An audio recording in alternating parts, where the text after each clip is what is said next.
सीमापुर गांव में प्रीत नाम की एक लड़की अपने भाई सूरज और भाभी काजल के साथ रहती थी।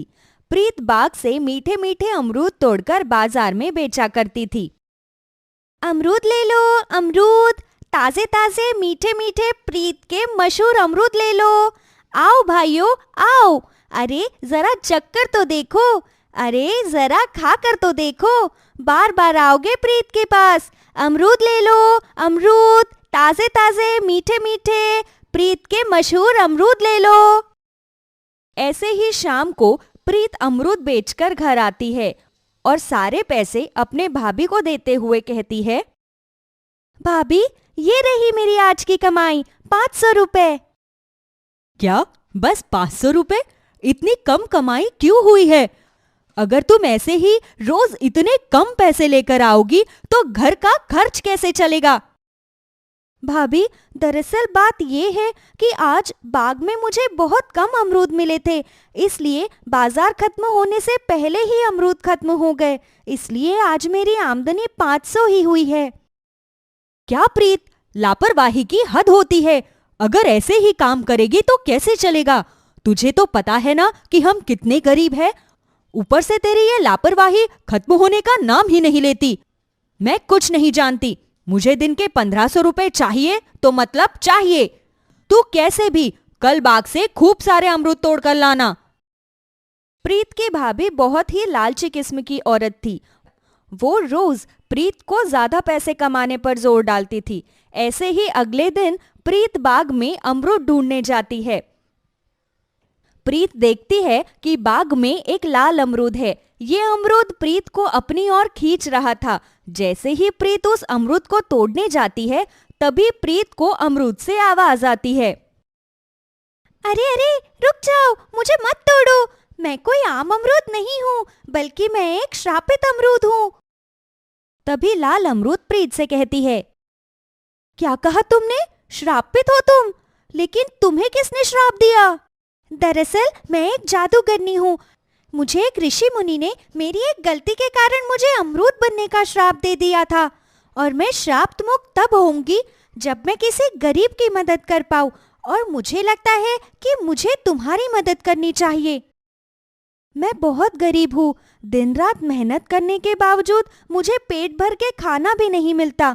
क्या तुम मुझे अपनी जादुई शक्तियों से खूब सारा खाना दे सकती हो, ताकि मैं अपना और अपने परिवार का पेट भर सकूं?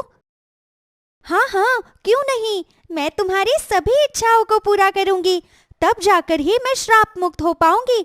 इसलिए अब से तुम्हें जब भी मेरी जरूरत पड़े तुम मेरे पास आ जाना। प्रीत लाल अमरूद से अपने पूरे परिवार के लिए अच्छा अच्छा पकवान लेकर घर चली जाती है और घर आके अपनी भाभी को सारी बात बताती है। ये सुनने पर प्रीत की भाभी कहती है, क्या कहा तुमने? जादुई अमरूद? ये तो बहुत अच्छी बात है। अब तो हमें कोई भी काम करने की जरूरत नहीं है।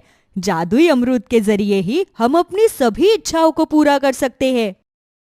नहीं नहीं भाभी, चाहे हमारे पास कितनी भी जादुई शक्तियाँ क्यों ना आ जाए, तब भी हमें मेहनत करना नहीं छोड़ना है। आप ये खाना खा लेना, भैया को भी खिला देना।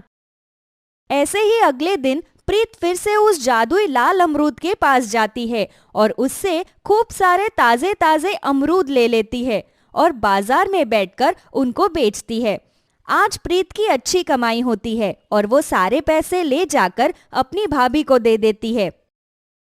भाभी ये लो, आज 2000 रुपए की कमाई हुई है, आज तो आप खुश है ना? अरे नहीं नहीं, इतने छोटे मोटे रकम से मैं खुश नहीं होने वाली। तुम मुझे जादुई लाल अमरूद के बारे में बता रही थी ना, तो तुम कल जादुई लाल अमरूद के पास जाना और उससे कहना कि वो हमारे छोटे से घर को एक बड़े से बंगले में बदल दे। नहीं नहीं भाभी, मैं ये नहीं बोल सकती। ठीक है, अगर तुम ये नहीं कर सकती तो कल से तुम्हें घर आने की जरूरत नहीं है और ना ही तुम्हें इस घर में खाना मिलेगा। भाभी ऐसा मत करो मेरे साथ, मैं कहाँ जाऊंगी? ये दुनिया बहुत बड़ी है, तुम कहीं भी जाओ, मुझे इससे क्या। प्रीत अपनी भाभी की बात मानकर फिर से जादुई लाल अमरूद के पास जाती है और कहती है, हे जादुई लाल अमरूद, क्या तुम मेरी भाभी की एक इच्छा को पूरा कर सकती हो? मेरी भाभी चाहती है कि हमारा छोटा सा घर एक सुंदर से बंगले में बदल जाए। हाँ, क्यों नहीं, मैं तुम्हारी भाभी की इच्छा जरूर पूरी करूंगी। जादुई लाल अमरूद प्रीत की इच्छा को पूरा कर देती है। प्रीत का घर अब बंगले में बदल जाता है। ये देखकर काजल बहुत खुश होती है। भाभी, अब तो आप खुश है ना? अब आपको मुझसे कोई शिकायत नहीं है ना? अरे प्रीत, तुमने मुझे थोड़ा सा ही खुश किया है।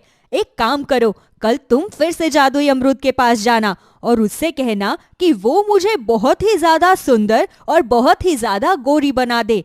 मेरा रंग दिन प्रतिदिन काला होता जा रहा है और मुझे अपना ये रंग बिल्कुल पसंद नहीं आ रहा। क्या भाभी, इंसान गोरा हो या काला क्या फर्क पड़ता है? अरे, तुम्हें जैसा कहा जाए वैसा ही किया करो। ज्यादा सवाल जवाब करने की कोशिश भी मत करो। अगले दिन प्रीत फिर से जादुई लाल अमरूद के पास जाती है और उससे अपनी भाभी की इच्छा बताती है। हे जादुई लाल अमरूद, क्या तुम मेरी भाभी को बहुत ही ज्यादा सुंदर और बहुत ही ज्यादा गोरी बना सकती हो? ठीक है प्रीत, मैं तुम्हारी भाभी को बहुत ही ज्यादा सुंदर और बहुत ही ज्यादा गोरी बना देती हूँ। ऐसे ही जादुई लाल अमरूद प्रीत की भाभी को बहुत ही ज्यादा सुंदर और बहुत ही ज्यादा गोरी बना देती है।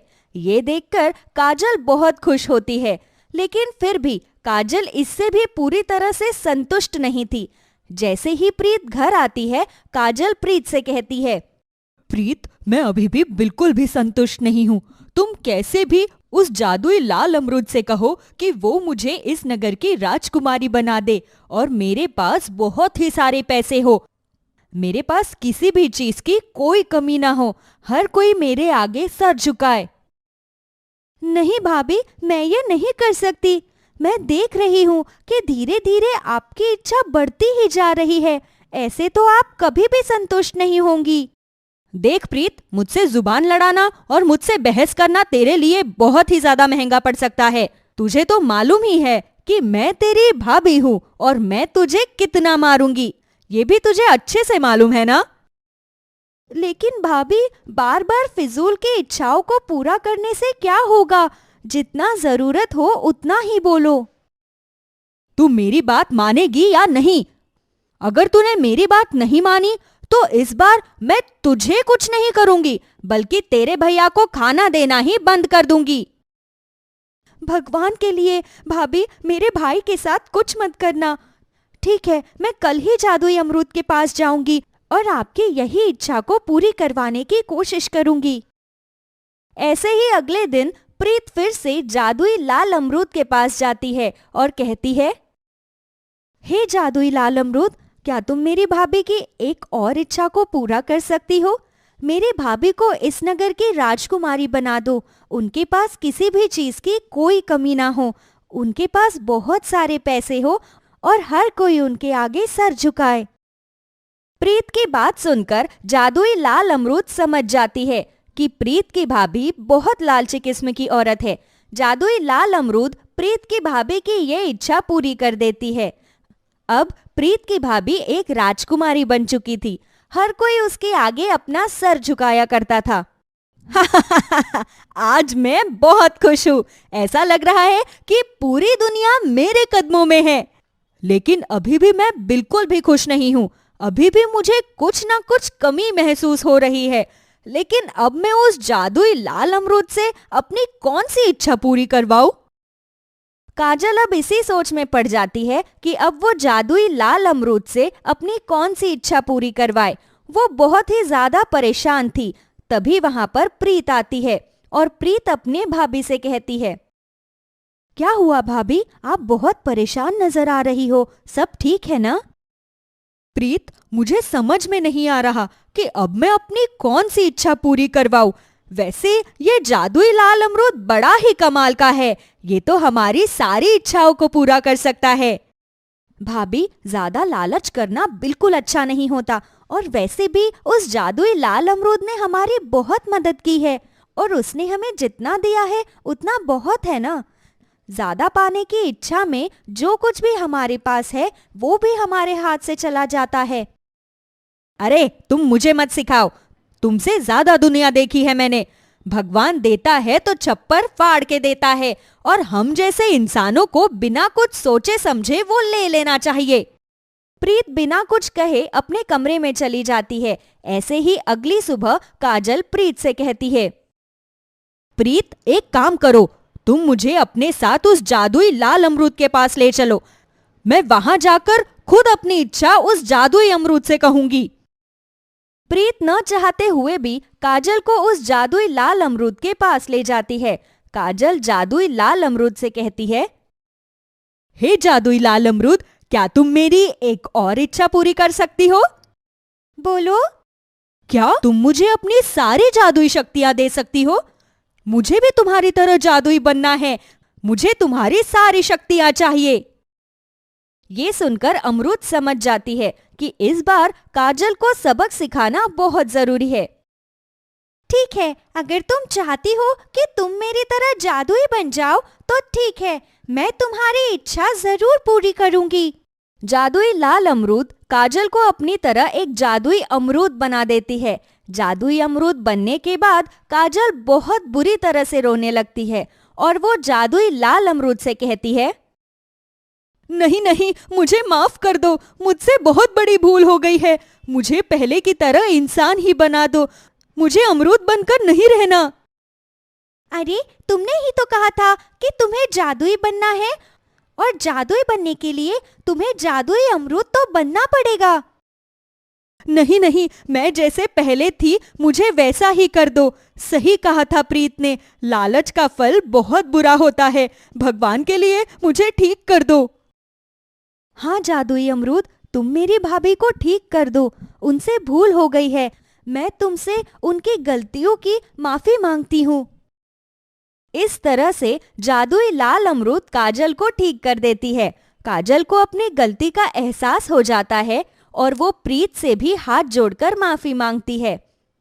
इसके बाद वे दोनों अपने घर चली जाती है।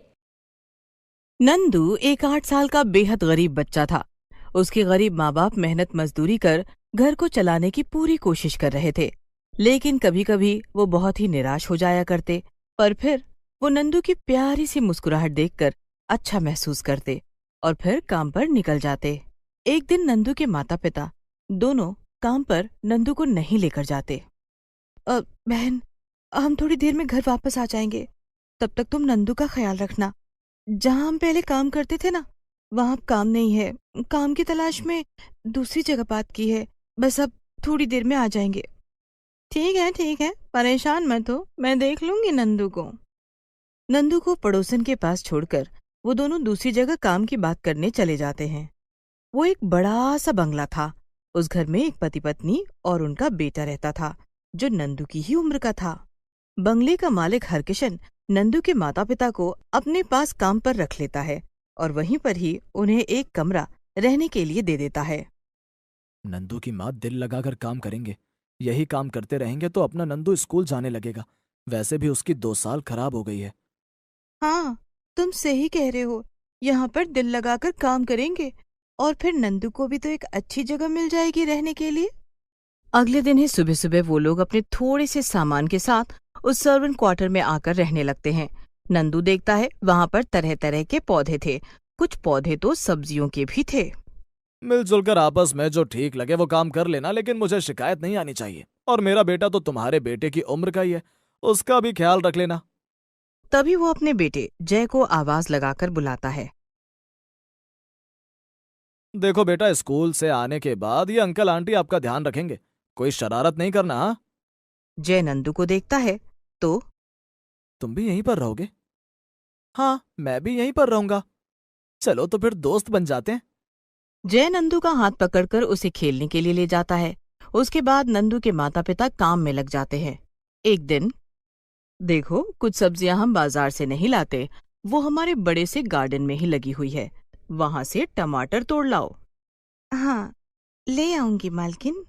नंदू की माँ नंदू को लेकर टमाटर तोड़ने के लिए उस बड़े से गार्डन के कोने में जाती है। वहां एक पौधे पर एक बड़ा और बाकी सारे छोटे टमाटर थे। नंदू उस बड़े टमाटर को तोड़ने लगता है कि तभी सारे छोटे टमाटर उसका हाथ पकड़ लेते हैं।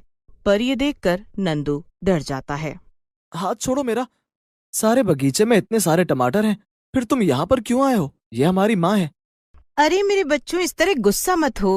वो छोटा बच्चा है, डर जाएगा। उसे नहीं पता था ना कि हम लोग जादुई टमाटर हैं। अगर यह गलती से ही तोड़ देता आपको तो मेरा सारा जादू खत्म हो जाता है। जादुई टमाटर क्या होता है? ये कितना मासूम और भोला है। बच्चे, जादुई टमाटर का मतलब होता है कि हम में जादू है और हम कुछ भी कर सकते हैं। सचमुच में तुम लोग कुछ भी कर सकते हो? हाँ हाँ, हम कुछ भी कर सकते हैं। क्या तुम्हें हम पर यकीन नहीं है? यकीन क्या होता है? इसका मतलब होता है कि तुम हमारी बात को झूठा मान रहे हो। अच्छा, तो तुम जादू जानते हो तो देखो, वो मेरी माँ है और देख रहे हो उनकी साड़ी कितनी फटी हुई है। उनकी साड़ी को नया कर दो। तभी जादुई टमाटर और उसके बच्चों में से एक रोशनी सी निकलती है जो नंदू की माँ पर गिरती है और उसकी साड़ी बदल जाती है। ये देखकर नंदू की माँ बुरी तरह घबरा जाती है और सारे टमाटर वहाँ पर फैल जाते हैं। नंदू भागता हुआ अपनी माँ के पास आता है और जोर जोर से हंसने लगता है। तुम हंस रहे हो? तुम्हें पता भी है अभी क्या हुआ? हाँ, मुझे तो सब कुछ पता है। माँ, तुम्हें पता है वो पौधा देख रही हो? उस पर जो टमाटर और वो छोटे छोटे टमाटर लगे हैं, वो सब जादुई हैं। बड़ा टमाटर छोटे टमाटर की माँ है। चुप कर, ऐसा कुछ नहीं होता। कुछ भी उटपटांग बोल रहा है। मुझे तो ये समझ ही नहीं आ रहा कि ये साड़ी कैसे बदल गई। कह तो रहा हूं मैं, ये उस जादुई टमाटर उसके बच्चों ने किया है। और अगर मेरी बात पर यकीन नहीं है तो चलो मेरे साथ, मैं उनसे पूछवा देता हूँ। नंदू उसे उन जादुई टमाटर के पास लेकर आता है। मेरी माँ को आप पर भरोसा नहीं हो रहा। उन्हें भी बताओ कि आप जादुई टमाटर हो। ये लो, तुम तो सारी दुनिया को बता दोगे कि हम लोग जादुई टमाटर हैं और यहाँ रहते हैं। यूं जादुई टमाटर को बात करता हुआ देख नंदू की माँ नंदू को अपने साथ चिपका लेती है। अरे ये सब क्या है? भला टमाटर भी कभी बात करते हैं? हम कोई आम टमाटर नहीं हैं, हम हैं जादुई टमाटर और मेरे बच्चे यहाँ रहते हैं। और ये बात बस अभी इस बच्चे को पता चली है और अब तुम दोनों किसी को बताना मत, वरना तो मैं और मेरे बच्चे परेशान हो जाएंगे। नहीं नहीं, हम किसी को नहीं बताएंगे। तुम बिना डर के यहाँ पर रहो। पर तुम लोग यहाँ पर क्यों हो, ये तो बता दो। जब हम बड़े हो जाएंगे तो हम अपनी माँ के साथ अपने देश चले जाएंगे। एक माँ ही अपने बच्चों को दुनिया का ज्ञान देती है, इसलिए हमें भी ऐसा ही करना पड़ता है और इसीलिए हम लोग यहाँ पर हैं। हमसे कोई मदद चाहिए हो तो बता देना। मदद? कैसी मदद कर सकती हो तुम? जैसी भी तुम्हें चाहिए। हमसे पैसा चाहिए, सोना चाहिए, चांदी चाहिए, जैसा भी तुम्हें अच्छा लगे बस बता देना। अभी तो कुछ नहीं चाहिए।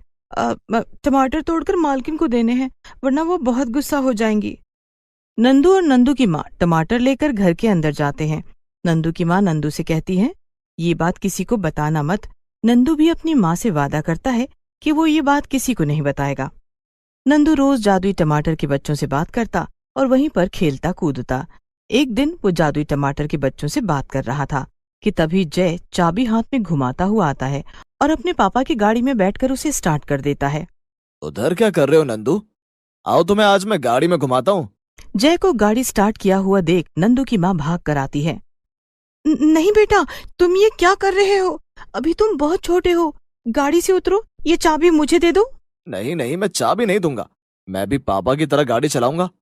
और ये कहकर वो गाड़ी स्टार्ट करने लगता है और उधर ये देखकर नंदू की माँ बुरी तरह घबरा जाती है। वो भागकर जादुई टमाटर के पौधे के पास जाती है। हमारी नौकरी चली जाएगी, तुम कुछ करो, उस बच्चे को गाड़ी से बाहर निकाल दो। अरे अरे, तुम परेशान मत हो, मैं देख लेती हूँ। तभी अचानक से जय गाड़ी से बाहर निकल आता है और चाबी नंदू की माँ के हाथ में आ जाती है। तभी वहाँ पर नंदू के बाबा आते हैं। देखो तो अभी जय ने क्या किया। वो तो भगवान का शुक्र है कि जादुई टमाटर ने उसे बचा लिया। क्या कहा? जादुई टमाटर ने? ये तुम क्या बोल रही हो? नंदू की माँ अपने पति को वो सारी बात बता देती है और जय का हाथ पकड़कर उसे घर के अंदर ले आती है। अगले दिन टमाटर के बच्चे बड़ी ही शरारत कर रहे थे, एक दूसरे से लड़ रहे थे और बातें सुना रहे थे। नंदू उन लोगों की बातें सुनकर हंस रहा था। तुम चुप हो जाओ बच्चों, देखो तो ये बच्चा तुम्हारे ऊपर कैसे हंस रहा है। तो उसे हंसने दो, उसे अच्छा लग रहा है। नहीं, वो हंसने वाला नहीं हंस रहा है, तुम्हारा मजाक उड़ा रहा है। इसलिए तुम लोग चुप हो जाओ और इस बात से ये सीखो कि आपसी लड़ाई को लोग हंसकर ही देखते हैं। माँ को ऐसे कहते हैं वो चुप हो जाते हैं। तभी नंदू की माँ वहाँ आ जाती हैं और दुखी होकर जादुई टमाटर से कहती हैं, तुमने कहा था जो मुझे चाहिए वो तुम मुझे दे सकते हो। देखो, हम मेहनत करने से नहीं घबराते, लेकिन तुम इस बड़े बंगले को देख रहे हो। हम 2 जने सुबह से लेकर रात तक इस घर की सफाई में और कामकाज में लगे रहते हैं। इस बीच हम अपने बेटे को देख नहीं पाते, और मैं चाहती हूँ कि नंदू भी और बच्चों की तरह स्कूल जाए, अपनी पढ़ाई करे और बड़ा आदमी बने। सही कह रही हो, एक माँ को ही इस तरह बच्चों की फिक्र होती है। देखो ना, मैं भी तो अपने बच्चों की फिक्र के लिए यहाँ आई हूँ। बस अब ये 2 दिन में ही बड़े हो जाएंगे, फिर हम लोग यहाँ से चले जाएंगे। क्या तुम मेरे लिए एक काम कर सकती हो? हमारी माँ तो सारे काम कर लेती है, हमने खुद देखा है। तुम इन बच्चों की बात मत सुनो, मुझे बताओ तुम्हें क्या जरूरत है।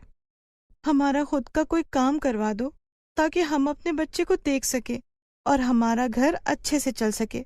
हम इसकी सारी जरूरतें पूरी कर सके। ज्यादा की ख्वाहिश नहीं है, बस इतनी कि जिंदगी आराम से चले। ठीक है, इतना परेशान मत हो, मैं समझ गई हूँ तुम क्या चाहती हो। तुम अपने उसी छोटे से घर में चले जाओ। वो घर अब छोटा नहीं रहेगा, सब जरूरत का सामान वहां पर होगा, और तुम्हें जो भी व्यापार करना है वो मुझे सोचकर बता देना। नंदू की माँ टमाटर और उसके बच्चों को धन्यवाद कहती हैं, और उसके बाद वो अपने पति के साथ अगले दिन जब अपने छोटे घर पर वापस आती हैं, तो वो देखती हैं कि उसके आंगन में वही जादुई टमाटर और उसके बच्चे आ गए हैं।